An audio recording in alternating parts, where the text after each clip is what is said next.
Okay, so I'm working on my fuel lines here, and what you do first is you're gonna have to like use some like good masking tape right here, the blue stuff, and then you're gonna have to wrap it around the line because it starts fraying right here, and then you push this fitting on right here. That's the first thing you do. Then what you're gonna have to do, I'll show you the next step. You're gonna have to put this on, but I'll show you the next step on it. So the next step is you're gonna have to cut this pretty short. It's probably gonna have to be cut half of that, otherwise you're just gonna be pulling only on the plastic when you tighten it. You want this piece on the end right here to grip onto the braid right here. So this is gonna be about half the size. And then what you're gonna do is you're gonna have to get a cutting wheel like this, and you're gonna have to be super careful because I tried a bunch of things. You could probably use a cutoff wheel on a Dremel, but I don't want to go and spend like 40 bucks on all the fittings for it. So yeah, what you're gonna do, and you are gonna get cut up and bloody on this because it kind of feels like a diabetic needle. I've probably been poked 20 times on this stuff right here. So yeah, you're gonna have to see what it does is it wraps around like this. You're gonna have to pull it out into sections right here and then cut it off with the wheel.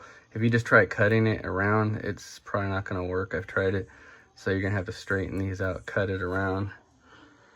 And I'll show you the next step. Now that I got it cut flush, what you do is use this piece, and let me see, now you can see it. It goes in there, and I don't know if it has something abrasive in there, but even if you don't cut it straight right here, you stick this in there and then you twist it. You don't have to use a lot of pressure. See how it goes in there? And you hold this end right here with one hand and you twist it, and you can hear it like make some kind of noise. I don't know if there's sandpaper in there or something, but all I know is when you use this tool, it gets it perfectly flush and perfectly straight. So even if you cut it crooked, I'll put it down here so it focuses. Even if you if you cut this slightly crooked, if you use this piece, it'll get it pretty straight. What I did is I used the back of this wrench, and I was using flattening it out, and I was placing it on there and just grinding it because this thing's 100% flat. And I was trying to get it flattened, but I didn't realize that somehow the way this tool works is it'll do the same thing basically. So I mean, if you get it really bad, you could use that, but you would have to. What I was doing is I was getting some debris in there, so I was getting Q-tips, but I'm not too worried about it because I'm gonna blow it out with compressed air. But these lines are pretty difficult to put on, and we'll see if they hold pressure after. But I'm gonna blow all this out with compressed air. That's why I covered this, because I don't want a bunch of metal shavings in here. But yeah, this tool, once you put it in, you do this. It does a pretty good job. So I'll show you the next. So now that I got it flush, you put this olive on. You put the fatter end on here and the smaller end. Once you put this on, it does not come off. You have to cut it off with a razor blade. So what I actually did with this one is I forgot to put this piece on, because you have to put this piece on first, because if you put this on, I accidentally forgot to put that, you can't put it on. So yeah, it's pretty easy to do, and you just push it in there like that. Push it in there like that, and then the next piece goes on, which for this is just gonna push into here. But before you do that, you don't want all this metal coming up on the threads here, or you don't want it to get caught in here in that thread too. So I'm gonna have to use the cutting wheel and grind off these pieces that are sticking out. Okay, and what you do now is you slip this up, and then you start screwing it together.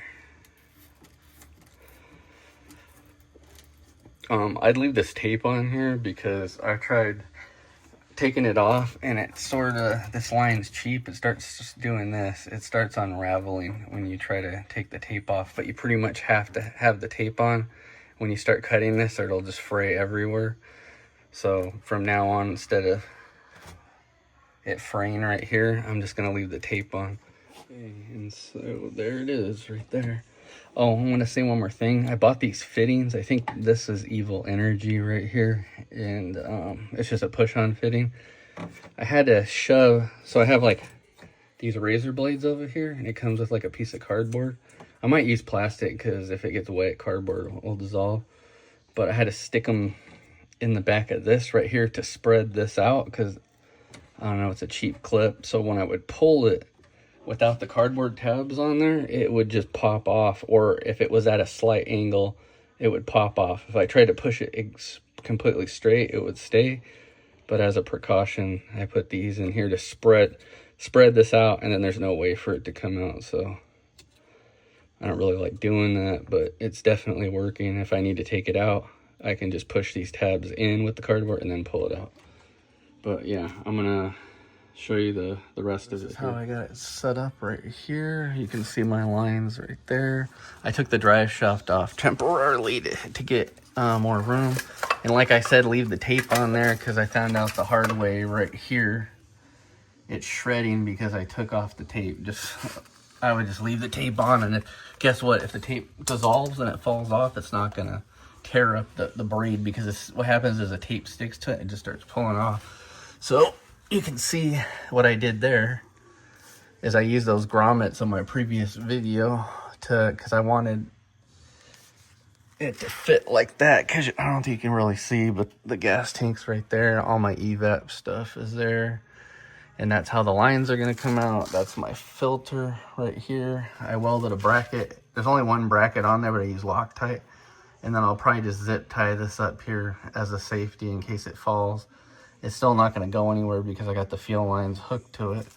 And then I got to run all the way down the car. So this is my feed, and this is my return right here.